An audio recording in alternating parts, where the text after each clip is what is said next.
on the phone, joining us from London, is the contributing editor to the Nation's London Bureau, Maria Margaronis. Maria, welcome to the program. Thank you, Sam.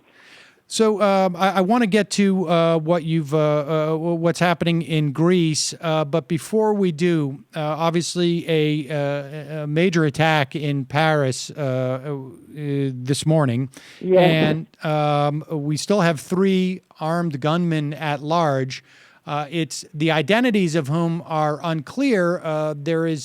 It's being presumed in some quarters that it is Islamist extremists, and part of that, of course, is because of Charlie Hebdo's past in terms of their satirical magazine, and that they've been a target in the past.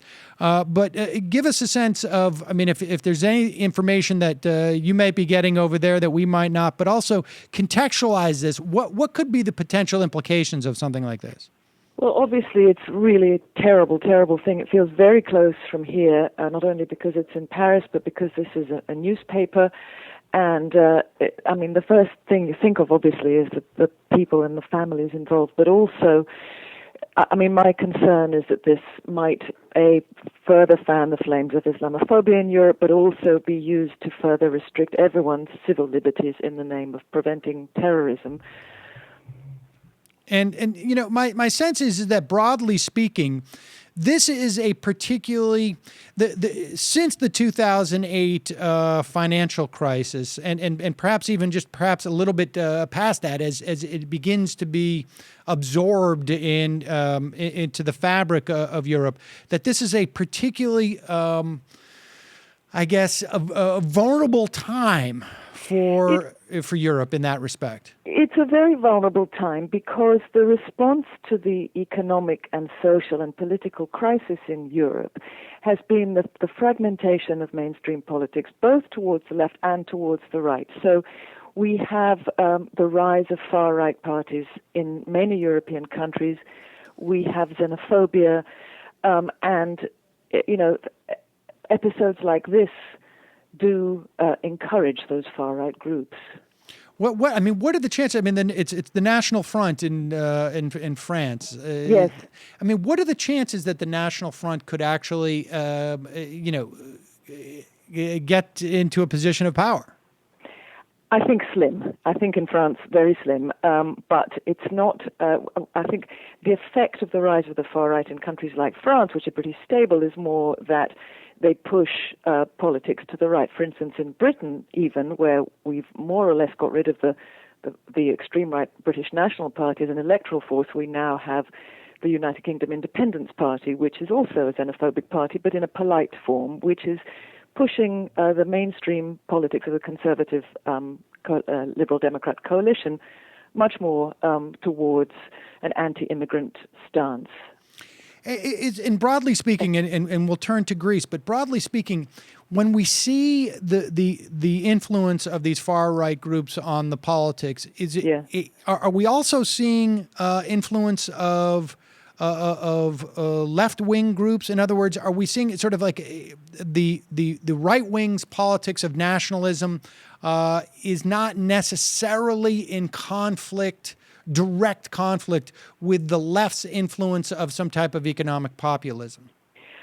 No, it isn't always, because part of what both wings, if you like, have in common is, at the moment, a kind of anti-European or anti-EU or anti-EU policy, to be more exact, position. To come to Greece, the left party Syriza, which is leading in the polls and which is likely to win the election on the 25th of January, is very much not an anti-European party. And in fact, watching the speeches of the Greek leaders at the beginning of the election campaign this weekend, I was struck by how much Alexis Tsipras of Syriza now sounded like the European. He referred to Spain, where the Podemos party has been doing very well, which is another anti-austerity party. He spoke of Sinn Féin in Ireland.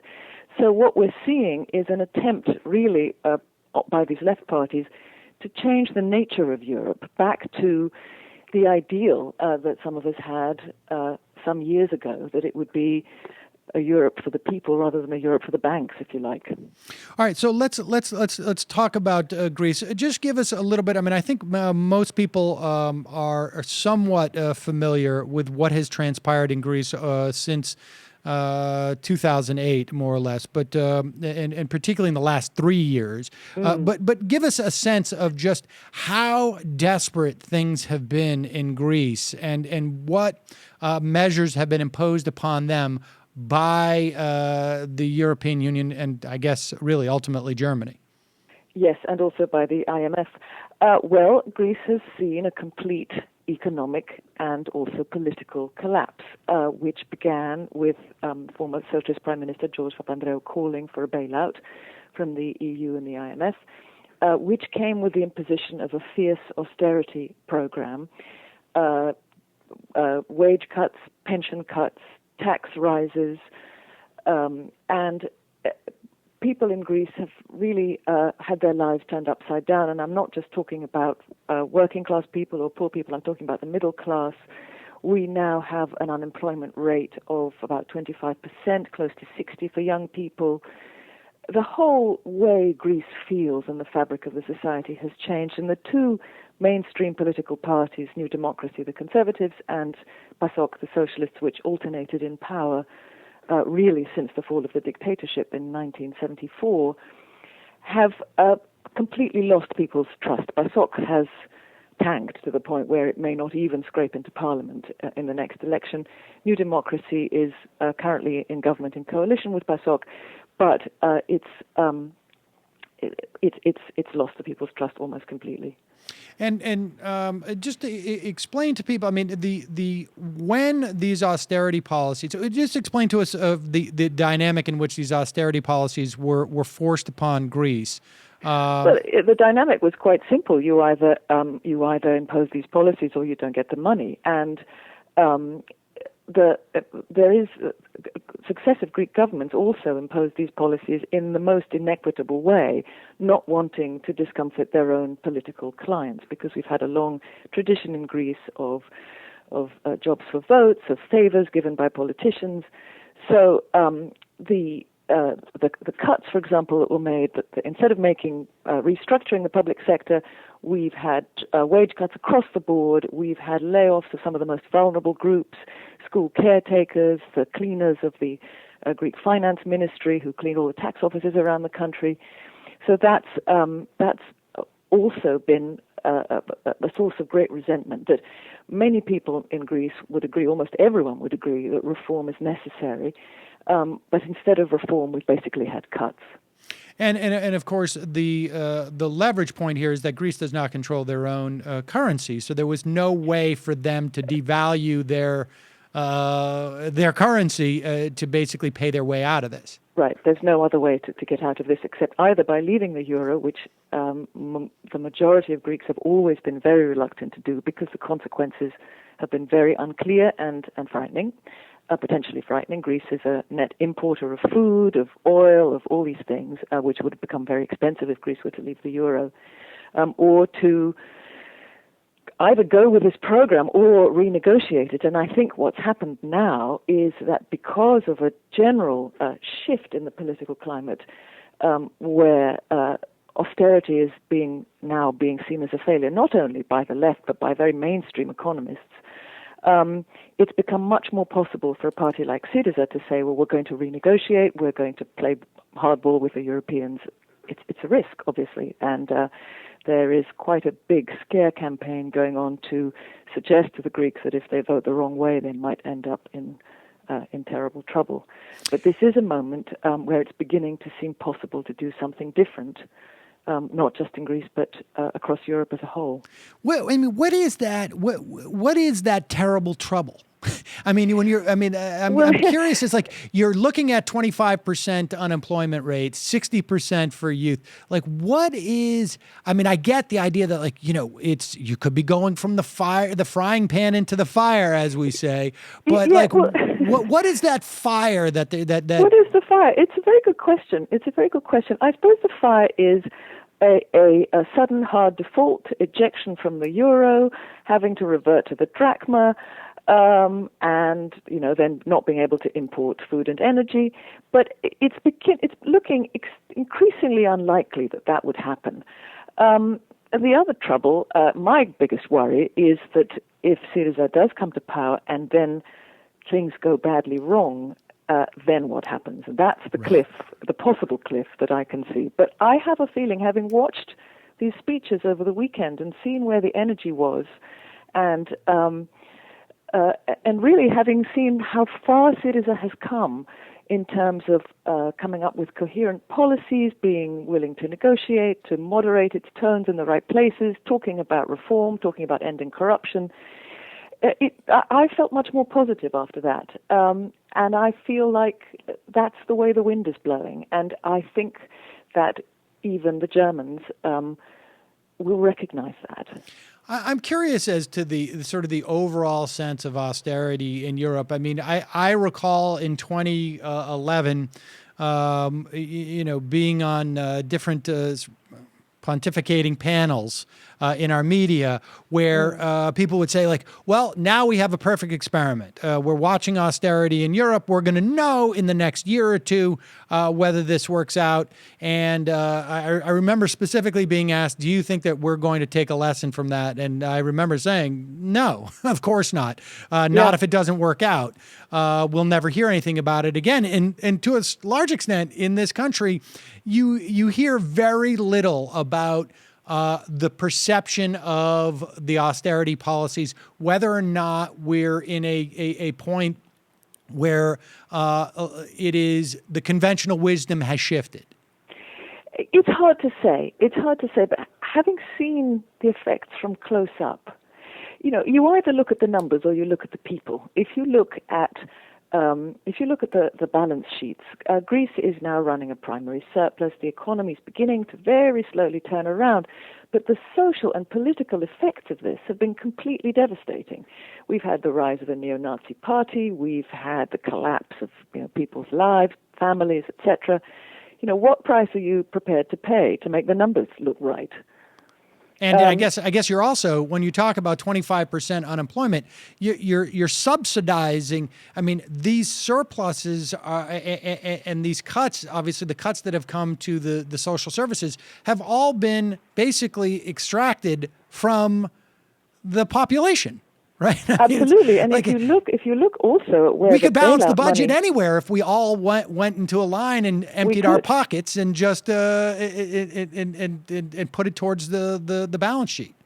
We could, and if you look at where the bailout funds are going, only something like 6% of the money coming in is going to finance current government spending. There's another 6%, actually going into the country, and the rest is all going to service the debt, the loans, the recapitalization of the banks, and so on. So very little of it is actually feeding into the real economy.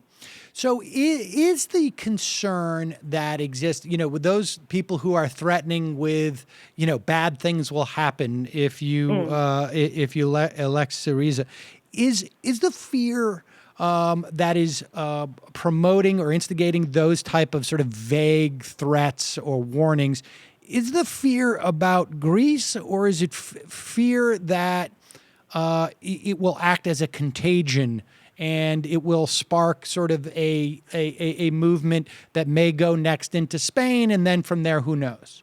I think in terms of the noises that are coming from outside Greece, particularly from Germany, even from François Hollande in France, I think you're absolutely right. It is very much a contagion, but it's not anymore the financial or economic contagion that was feared in 2012, where the thought was that a Greek exit from the euro would destroy the single currency. I think it's much more of a political contagion. I think it's the idea that, if Syriza wins in Greece, then who knows what might happen in Spain, Italy, Portugal, Ireland. And there is talk, of an international debt relief convention, of restructuring the debt for all of Southern Europe. Interesting, and let's just touch on just briefly. I know you mentioned it, but in the event that Syriza is elected, how much time do you think they have until they get judged and they are given some time by the population? Because then the next question is, once you've tried all those, all you have left now is sort of these fascist parties. Well, yes, I think that immediate danger has more or less passed in terms of once Golden Dawn were arrested and about to be tried and so on. But to answer your question, I think in terms of the money, it's difficult to say exactly. Syriza themselves say they have enough money to keep going until the summer, whatever. But quite a lot of debt repayments start coming due in February. In terms of the politics, they will have a honeymoon period for sure, but they've also promised a lot to a lot of people, which will be difficult for them to deliver in terms of jobs back, in terms of covering food stamps and free electricity for 300,000 families and all of that. They've raised tremendous hopes because people's despair, it's hard to describe if you haven't sort of seen this once very cheerful people really kind of sink into this gloom, has been intense. And so there will be very high expectations, and there also will be a lot of carping at Syriza from the left, that it's not going fast enough, that it's not doing enough. So they're going to have to manage this very carefully and very well. But I think people also know that this is kind of the last chance in the known universe. A lot of people who I've talked to when I was last in Greece in November would say, well, we'll try them too. And you feel like this is it. Right. This is the moment. And if we can't do it now, if we can't change now, if we can't clean up the corruption, end the sort of jobs for votes system, turn around the economy, get people out of poverty, then this will go on for decades. Wow. All right. Well, the election is January 25th. Yep. Maria Margaronis, the contributing editor to the Nation's London Bureau. Thanks so much for your time today. Thank Genuinely you, appreciate Sam. it.